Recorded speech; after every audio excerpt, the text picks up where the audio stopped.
Hello friends, welcome to my YouTube channel Nayantara health tips. পেটের মেদ একটি বিব্রতকর বিষয়। পেটের মেদ কমানো পৃথিবীর কঠিন কাজের মধ্যে একটি বললে ভুল হবে না। এমনকি কঠোর ডায়েট অনুসরণের পরেও শরীরের অন্যান্য অংশের মেদ কমলেও পেটের মেদ কমে না।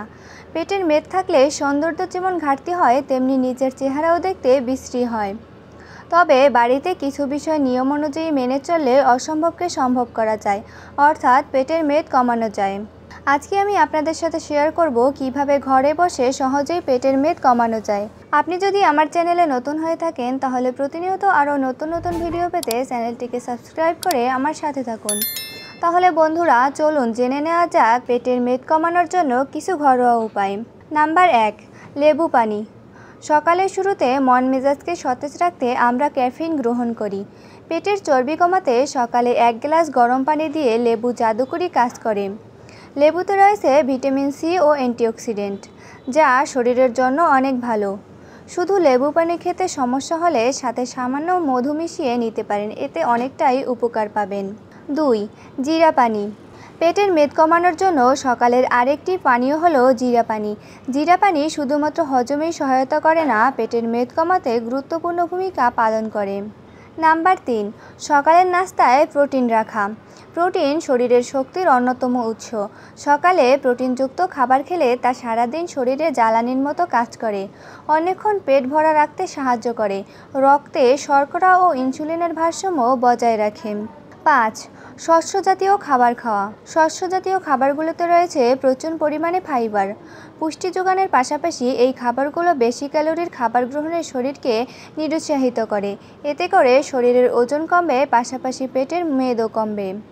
6, হলুদ গুঁড়া। রান্নায় আমরা কম বেশি হলুদ ব্যবহার করি। হলুদ একদিকে যেমন ওজন কমায়, তেমনি ইনসুলিনের মাত্রাও নিয়ন্ত্রণে রাখে। 7, ইয়োগা। স্ট্রেস শরীরের ক্ষুধার পরিমাণ বাড়াতে পারে। এতে করে হাই ক্যালোরিযুক্ত খাবার খাওয়ার জন্য মানুষ বেশি আগ্রহ হয়ে ওঠে। চিন্তামুক্ত থাকতে প্রতিদিন বাড়িতে ইয়োগা করতে হবে। 8, পানি। ওজন কমাতে পানির কোনো বিকল্প নেই। পানি একদিকে শরীরে হাইড্রেট করে, সেই সাথে অস্বাস্থ্যকর খাবারের প্রতি আগ্রহ দূর করে। খাওয়ার আগে পানি খেলে খাবারও কম খাওয়া যায়। নাম্বার 9, অনেকেই খাবার খাওয়ার পর বসে থাকেন বা শুয়ে পড়েন। তাদের খাবার সঠিকভাবে পরিপাক হয় না, ফলে পেটে চর্বি জমতে থাকে। সেজন্য খাবার খাওয়ার পর একটানা শুয়ে বসে না থেকে 15 থেকে 20 মিনিট হাঁটাহাঁটি করা উচিত। নাম্বার 10, যাদের সারাদিন টেবিল চেয়ারে বসে কাজ করতে হয় তাদের পেটে সহজে মেদ জমে যায়, ভুঁড়ি গোল হতে শুরু করে। তাই তাদের উচিত 30 থেকে 40 মিনিট বসে কাজ করার পর উঠে 10 থেকে 15 মিনিট হাঁটাহাঁটি করা, এতে অনেকটাই উপকার পাবেন। নাম্বার 11, একেবারে অতিরিক্ত খাবার গ্রহণ না করে অল্প অল্প করে বারবার খাবার গ্রহণ করুন। সারাদিনের অর্থাৎ 24 ঘন্টার খাবারকে 5-6 বারে গ্রহণ করুন।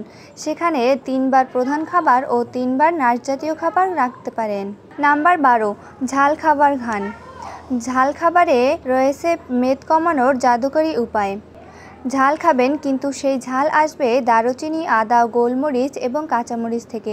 অর্থাৎ দারুচিনি, আদা ও গোলমরিচ এবং কাঁচামরিচ খেলে আপনার পেটের মেদ কমতে সাহায্য করবে। নাম্বার 13, কাঁচা রসুনের কয়েক কোয়া সকালবেলা চিবিয়ে খান। এই অভ্যাসের ফলে দ্রুত আপনার ওজন কমতে পারে, এমনকি পেটের মেদও কমবে। কাঁচা রসুন শরীরের রক্ত প্রবাহ সহজ করে, এতে পেটে মেদ জমতে দেয় না। নাম্বার 14, আখরোট, কাঠবাদাম ও সামুদ্রিক মাছে ওমেগা 3 ফ্যাটি অ্যাসিডের উৎস। তাই এসব খাবার পেটের মেদ কমাতে কার্যকরী ভূমিকা পালন করে থাকে। এছাড়া নিয়ন্ত্রিত খাদ্যাভ্যাস ও সঠিক জীবনযাপনের মাধ্যমে আমরা শরীরের বাড়তি মেদ জমা বা ভুঁড়ি হওয়া থেকে রক্ষা পেতে পারি। এছাড়া পেটের মেদ অতিরিক্ত জমে যাওয়ার আগেই সেটিকে নিয়ন্ত্রণ করা উচিত। আশা করি উপরোক্ত নিয়মগুলো অনুসরণ করলে আপনারা অনেকটাই উপকার পাবেন। তাই এসব নিয়ম মেনে চলুন, এতে আপনাদের শরীরের মেদ কমবে, এছাড়া অনেক উপকার হবে। আশা করি ভিডিওটি আপনাদের ভালো লেগেছে। ভিডিওটি ভালো লাগলে লাইক, কমেন্ট ও শেয়ার করতে ভুলবেন না। ধন্যবাদ।